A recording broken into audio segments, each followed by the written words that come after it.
Hello, hello. I want to take a little time today to talk about fire season. So what I mean by fire season is in the 5 elements of Chinese medicine, we have 5 elements. We have water, wood, fire, earth, and metal.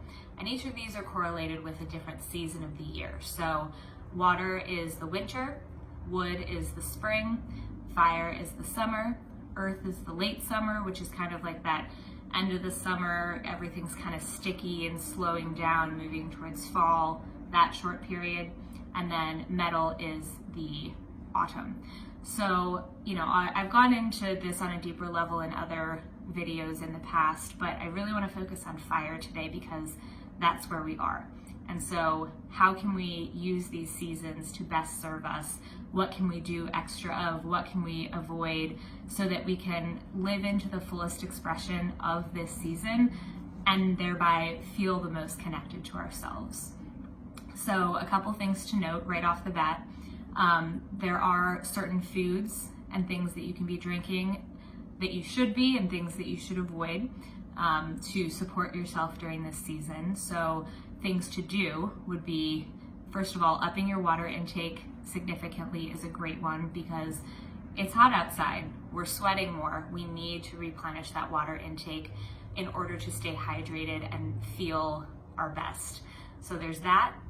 There's also, now is a really great time to be integrating things like watermelon, obviously for the water component, but any other, really fresh fruits and vegetables that are seasonally, berries are a really great thing to have during this time. Eating seasonally is always a good idea, but now in particular, it's a really great time to maybe have some more raw vegetables in your diet. Obviously, balance is key. Don't want to be having too much of anything, but right now is a great time because your body is needing to cool off and raw vegetables are very cooling. Now is a great time to incorporate those fresh salads, those, raw veggies and fruits, the things from the garden, maybe having them a little bit more than you would say in the winter time.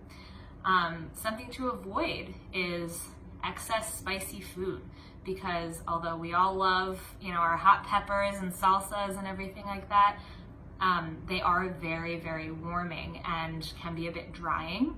And so, if you're gonna have some of that, keep it very limited and make sure you're balancing it out with lots of water and other sorts of foods that are gonna, balance that out because we don't wanna overheat ourselves too much, right? We're already in this hot phase of things. So that's, a key thing to keep an eye on, have an awareness of. And then, from an emotional standpoint, fire is all about love and connection. And, during this time, we are starting to get back into the swing of things a little more. We are able to be out in groups more. So, taking advantage of that while also being safe is a really great way to fuel your fire. Spending time with the people that you love, doing fun activities together, within the social boundaries that we're still dancing with. And, another great thing to do right now, especially this time of year, is be outside. The weather is gorgeous. The trees are in full bloom. Everything is just so expansive right now.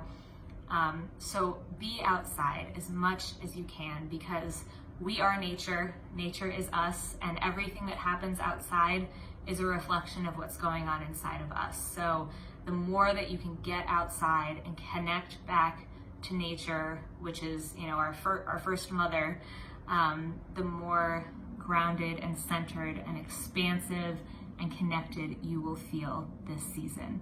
So I hope you all are having a wonderful summer so far, and I look forward to chatting with you more in the late summer about the earth element.